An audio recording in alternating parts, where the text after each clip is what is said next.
Buen día, estimados sinodales de la Universidad Ciudadana de Nuevo León. Mi nombre es Alondra Almaraz Camacho y el día de hoy les voy a presentar mi tesina que lleva por nombre Las Juntas de Mejoramiento Moral, Cívico y Material en el municipio de García y su personalidad jurídica. La presentación de esta tesina forma parte del procedimiento para obtener el grado de maestría en Administración con acentuación en Finanzas. Antes de iniciar, me permito agradecer a la Universidad Ciudadana por esta oportunidad de avanzar en un posgrado en nuestra carrera y en nuestra trayectoria académica.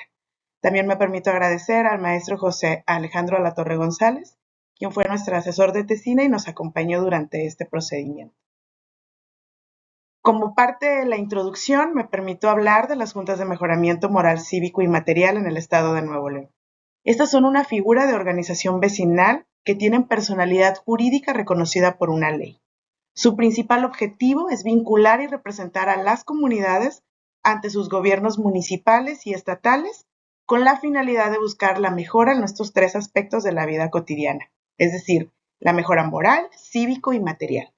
Son reguladas por una ley específica, la ley que crea las Juntas de Mejoramiento Moral, Cívico y Material, que fue publicada en el año de 1953 y actualmente son administradas por la Secretaría de Participación Ciudadana del Estado de Nuevo León. Es muy importante señalar que la Secretaría de Participación Ciudadana es una secretaría de reciente creación, es decir, nace en el año 2021 con el propósito de vincular efectivamente a las personas con sus gobiernos. Las Juntas de Mejoramiento Moral, Cívico y Material poseen una característica, es decir, muy particular, son vitalicias, es decir, no tienen una fecha de vigencia. Por ende, es que en Nuevo León existen registros de alrededor de 1,500 juntas de mejoramiento. Particularmente, o al día de hoy, de estas 1,500, únicamente 300 se encuentran activas. Y no solo están integradas en la zona metropolitana, ni en el municipio de Monterrey, sino que tienen representatividad en casi 18 municipios de los 51 del estado. El planteamiento del problema es el siguiente. En la zona metropolitana, particularmente en el municipio de García, las juntas de mejoramiento se han inclinado principalmente a buscar mejoras materiales y administrar las diversas amenidades de los fraccionamientos de acceso controlado. Es decir, estas juntas de mejoramiento en realidad es lo que coloquialmente conocemos como mesas directivas o comités vecinales, solamente que hay todo un aparato legal que les respalda. Particularmente en el municipio de García, su funcionamiento radica únicamente en la administración de recursos económicos, es decir, el mantenimiento de las amenidades como las casa club, las piscinas, las casetas de vigilancia o de seguridad privada y otros espacios comunes. Sin embargo, este funcionamiento y esta administración de recursos se hace de forma o de manera informal, ya que pese a que tienen una personalidad jurídica reconocida por una ley, no es posible todavía reconocer esta personalidad jurídica en el ámbito fiscal. Esto implica que las juntas de mejoramiento administren los recursos, uno, en las cuentas bancarias personales, es decir, de las personas que integran estas juntas de mejoramiento o estas mesas directivas, o en efectivo. Y esto implica invariablemente que no existan mecanismos formales de transparencia y rendición de cuentas y que deriven en gran desconfianza y conflictos vecinales, impactando directamente el tejido social comunitario. Estas aportaciones económicas es aquello que nosotros conocemos como aportaciones voluntarias o como cuotas de mantenimiento. Y como les decía, pues particularmente o la mayoría de las veces se recaban en cuentas personales. El objetivo de esta investigación es evaluar el impacto de las limitaciones o de los limitados alcances que tiene la personalidad jurídica de las juntas de mejoramiento en la participación, en la transparencia y en la rendición de cuentas. Y como objetivos específicos, examinaremos el marco legal vigente para identificar estas limitaciones, evaluar cuál es el impacto de la falta de mecanismos formales en la rendición de cuentas y proponer reformas para ampliar el marco de acción de las autoridades. ¿Cuál es la hipótesis en este trabajo de investigación? La principal es que las limitaciones del reconocimiento de la personalidad jurídica y por ende en la personalidad moral les impide obtener un RFC, un Registro Federal de Contribuyente, afectando negativamente la transparencia y rendición de cuentas de las comunidades y trayendo consigo, evidentemente, conflictos vecinales por la falta de confianza. Nuestra hipótesis es que el reconocimiento legal formal fortalecería la gestión de estas organizaciones vecinales, reforzaría la rendición de cuentas y por ende reconstruiríamos o tendríamos mayores capacidades para reconstruir el tejido social. Es muy importante destacar que estas figuras de organización vecinal actualmente se encuentran en un limbo jurídico, por así decirlo, porque si bien son reconocidas por una ley, la realidad es que, aunque posean características de una personalidad moral, es decir, es un grupo de personas que se reúnen, que tienen una finalidad en común, no es lo suficiente para que logren acreditar su registro federal de contribuyente y puedan tener acceso, por ejemplo, a una cuenta bancaria. ¿Por qué es importante que volteemos a ver estas problemáticas que enfrentan el día de hoy nuestras comunidades?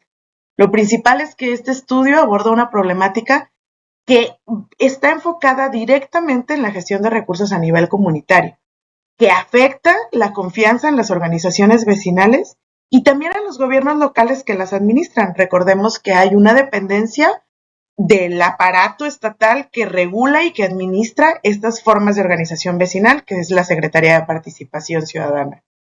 La justificación también está enfocado en que fortalecer estas figuras beneficia a la gobernanza local y que basta con que volteemos a ver a otros países, a otros continentes, en donde cada vez es más importante la participación comunitaria y en donde la gobernanza local inicia pues justamente desde estos espacios de formación y de participación a nivel comunitario. Otro aspecto principal y muy importante es que aumenta la confianza vecinal y previene los conflictos, de alguna forma abonando a esta reconstrucción del tejido social, a este buen convivir en las comunidades y a este entendimiento y corresponsabilidad en cada uno de los espacios en donde habitamos. Y por último, pues este es un paso también hacia la institucionalización comunitaria, es decir, que logremos instalar capacidades en estos espacios o en estas formas de organización vecinal, primero para que puedan administrarse correctamente, para que puedan proponer y ser comunidades autogestivas, pero también para que puedan ser entidades supervisoras, promotoras y sobre todo reguladoras de los espacios de gobierno municipal y estatal.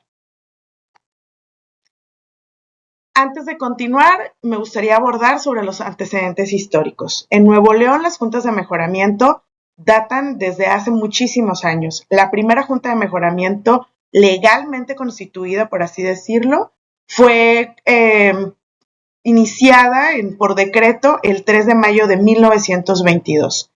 Con esta primera junta de mejoramiento se buscaba que incidieran o participaran en obras públicas del Estado, es decir, en la construcción del Palacio de Gobierno, en la primera penitenciaría del Estado, en la Plaza Zaragoza, y existe una gran cantidad de información que respalda cómo las juntas de mejoramiento, particularmente en el Estado de Nuevo León, han sido actores claves para el crecimiento y el desarrollo urbano del Estado. Posteriormente, en el año de 1953, se publica formalmente la ley que crea las juntas de mejoramiento moral, cívico y material, cuya ley actualmente se encuentra vigente y que su última reforma fue en el año de 1984. En Nuevo León existe una larga tradición sobre la organización vecinal y particularmente en el municipio de García existen alrededor de 35 juntas de mejoramiento activas. Algo que es muy importante y que analizaremos a lo largo de esta investigación es el enfoque y el contexto en donde nacen estas juntas de mejoramiento. Si bien el estudio de esta tesina radica principalmente en el municipio de García por características personales que abordaremos posteriormente, la realidad es que existen juntas de mejoramiento en otros contextos, como en el poblado Santa Rosa, en Apodaca, como en la comunidad de Atongo de Abajo, en Cadereyta, cuya función, a pesar de que no son fraccionamientos de acceso controlado, ni están regulados o organizados para tener este tipo de atribuciones, pues estas juntas de mejoramiento buscan incidir en los aspectos morales y cívicos plenamente. Para ejemplificar, en el poblado de Santa Rosa, la Junta de Mejoramiento administra un museo, administra un centro social, y la Junta de Mejoramiento de la comunidad de Atongo de Abajo en Cadereyta son administradores de un panteón o de un panteón comunitario para las personas que habitan esa comunidad y de una liga de béisbol. Entonces, el interés de fortalecer estas figuras de organización vecinal pues va más allá de la administración propia de los recursos.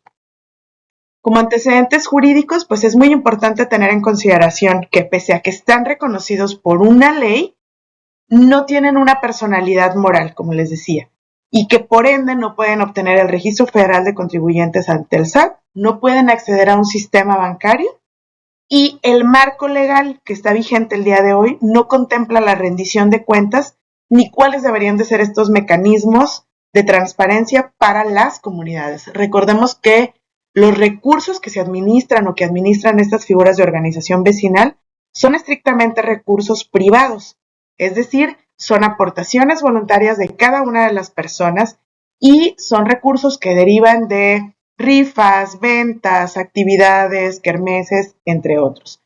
Por tanto, los gobiernos estatales, por ejemplo, la Secretaría de Participación Ciudadana, pese a ser la autoridad que las regula administrativamente, no tiene atribuciones y carece totalmente de facultades para intervenir sobre el uso del recurso. Para el marco teórico de esta investigación, establecimos diversos puntos. La primera es que la falta de mecanismos de control y supervisión adecuados en estructuras comunitarias deriva en conflictos sociales prolongados y en pérdida de confianza.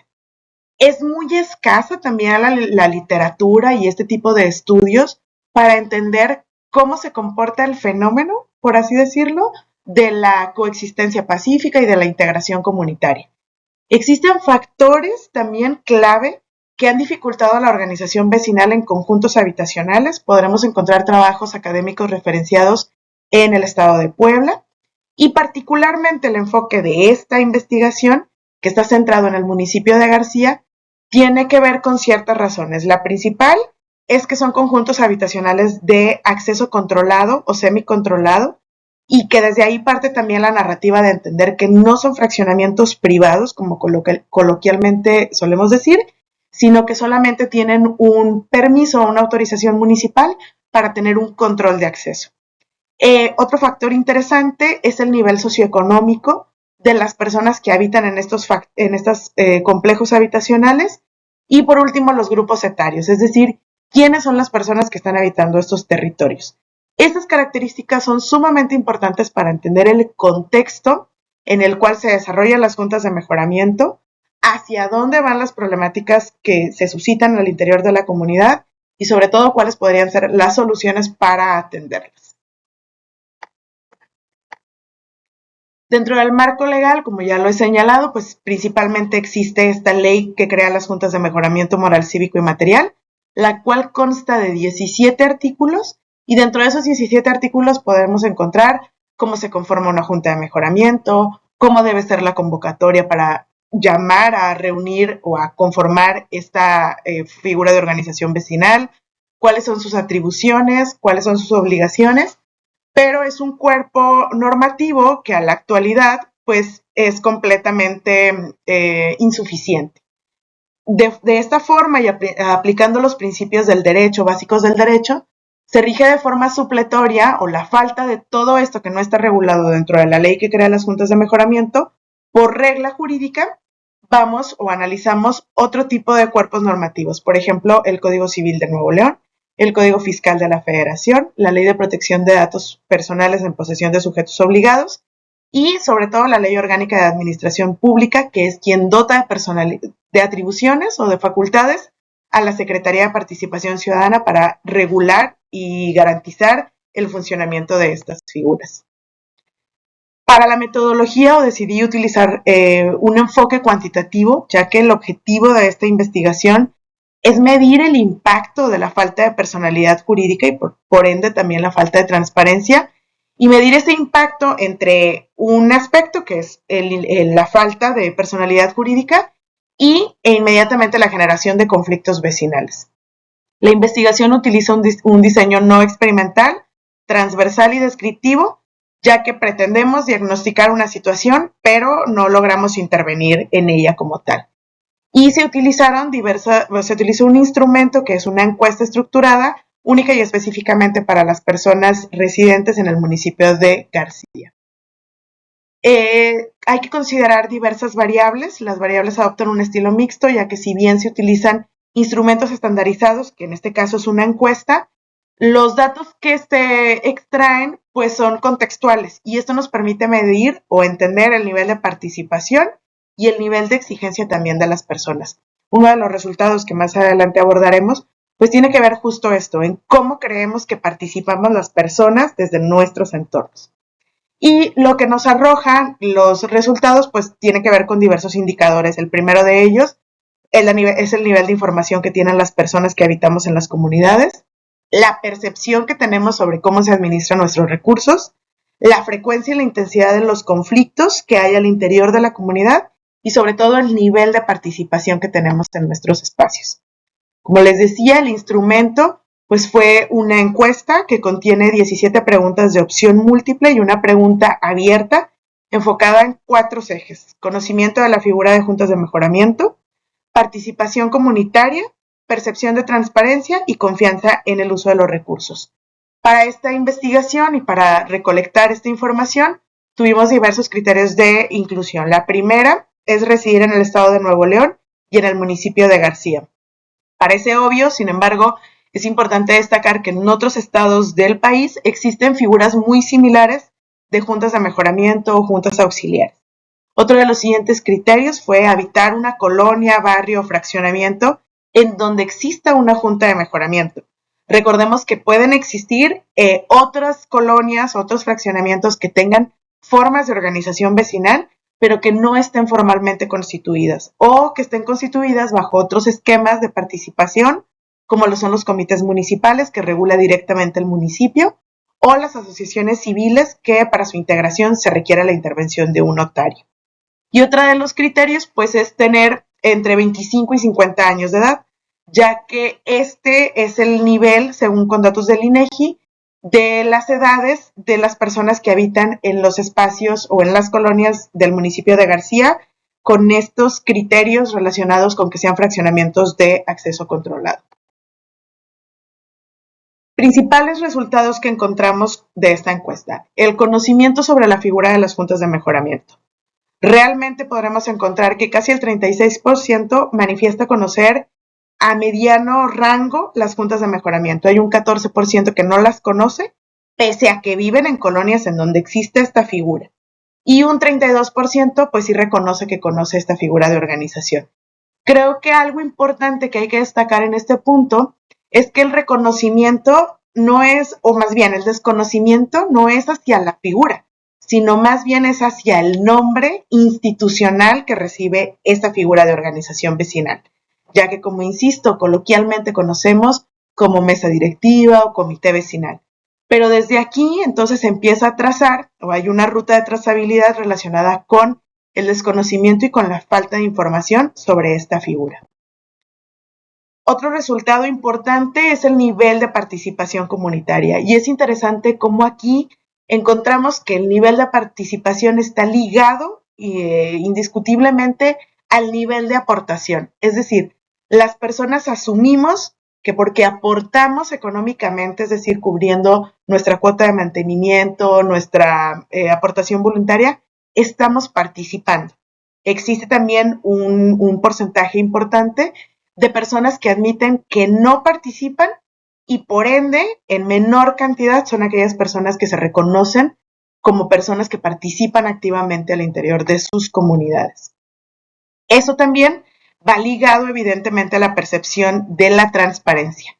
En un mayor porcentaje, las personas perciben que no hay información clara sobre en qué se utilizan sus recursos, hacia dónde van destinados, en qué proyectos se aterriza la información. Y hay un menor porcentaje de personas que están conformes con la información que brindan las mesas directivas de las juntas de mejoramiento.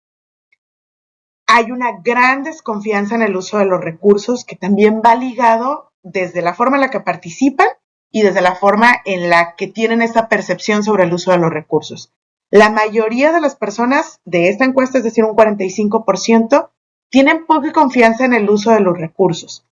un 20% algo de confianza, un 15% confía totalmente y un 20% no tienen nada de confianza en el uso de los recursos. Y entonces vamos hilando. Las personas no conocen la figura de organización vecinal. Si no conocen la figura de organización vecinal, no participan o participan solo a través de las aportaciones. Sin embargo, no tienen información suficiente sobre en qué se utilizan sus recursos. Por tanto, la confianza en estas figuras de organización vecinal es menor. En conclusión, también podemos encontrar que la mayor cantidad de personas pugnan o desean una reforma legal que les permita garantizar la transparencia. Observamos que casi 20 personas manifestaron que sin duda apoyarían una reforma legal. En segundo lugar, una reforma que garantice transparencia, y hay alrededor de 4 personas que señalan que realmente una reforma legal pues no sería relevante en este momento. Otro factor importante y que va señalado con el fortalecimiento institucional de estas figuras de organización vecinal es quién debería de supervisar la administración.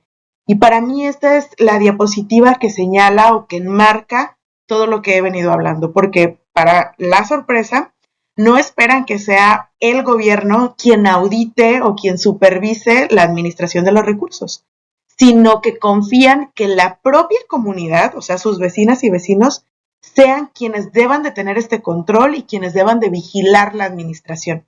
Esto nos deja ver un par de cosas muy claras. La primera es que reconocen que es una figura de organización vecinal propia y que están interesados en crear comunidades autogestivas y que por tanto requieren, si bien de un apoyo gubernamental e institucional, solamente para dejar instaladas capacidades que les permitan a ellos continuar con la administración de su propio entorno. La interpretación general es la siguiente, y como lo he venido diciendo, hay una percepción generalizada de opacidad, un bajo perfil de participación y por tanto el aumento de conflictos. Cada vez es más latente esta percepción, estas riñas, esta sensación de incomodidad al habitar una misma comunidad. La falta de mecanismos formales en la rendición de cuentas y en la supervisión de las juntas de mejoramiento también es latente. Y sobre todo la limitada personalidad jurídica de estas organizaciones que no abona a esta confianza vecinal, ni a la gestión de recursos, ni a la convivencia comunitaria. Las conclusiones de esta investigación es que definitivamente la limitación de la personalidad moral limita totalmente, valga la redundancia, la operación de las juntas de mejoramiento, que genera conflictos y que estos conflictos nacen de la desinformación y de la falta de rendición de cuentas, que es necesario actualizar el marco legal que regula el campo de acción de las juntas de mejoramiento y que la institucionalización de la organización vecinal fortalece el tejido comunitario y sobre todo la gobernanza local. Recordemos que desde lo local es de donde debemos de incidir para lograr también una mejor gobernanza a nivel municipal, a nivel estatal, a nivel federal y a nivel también continental. ¿Cuáles son las recomendaciones producto de esta tesis? La primera, invariablemente, proponer una reforma legal para la ley de las juntas de mejoramiento para que puedan obtener una personalidad moral completa. La segunda, facilitar la apertura de instituciones de cuentas bancarias en las instituciones bancarias. La tercera, implementar mecanismos formales de rendición que deberían de estar previstos desde el marco legal, es decir, desde la ley, y con capacidades en la Secretaría, en este caso de participación ciudadana, para observar, para regular, para mediar. Fomentar también la capacitación y la participación vecinal. Es importante que todas las personas nos responsabilicemos del entorno en donde vivimos y de lo que sucede al interior de nuestras comunidades. Sería muy interesante también ampliar el contexto o ampliar el estudio a espacios rurales, comunidades indígenas, comunidades en donde participan personas migrantes, comunidades en donde participan personas con discapacidad y sobre todo profundizar en las percepciones de jóvenes y mujeres quienes podrían tener experiencias diferenciadas sobre la participación comunitaria. Este punto es sumamente relevante ya que también, según datos de la Secretaría de Participación Ciudadana publicados mediante una solicitud de información, las personas que más participan en esos espacios comunitarios son mujeres que superan los 40 años de edad. Y las juventudes son el grupo etario que menos participa en estos espacios. Y por último, antes de concluir, pues el cierre tiene que ver con cómo las juntas de mejoramiento son figuras claves para el desarrollo comunitario, cómo su institucionalización fortalecerá su impacto en las comunidades y en la relación que tienen con sus gobiernos, cómo la reforma legal y la actualización del marco normativo es una oportunidad para transformar estos espacios, pero también cómo desde la academia y cómo desde estos espacios de estudio, de análisis, de investigación, podemos, uno, reconocer el derecho humano que todas las personas tenemos para participar y sobre todo también permear en esta visión de participación comunitaria y de existencia en espacios públicos. Hasta acá mi presentación. Muchísimas gracias. Quedo atenta y a sus órdenes para atender cualquier duda. Muchas gracias y bonito día.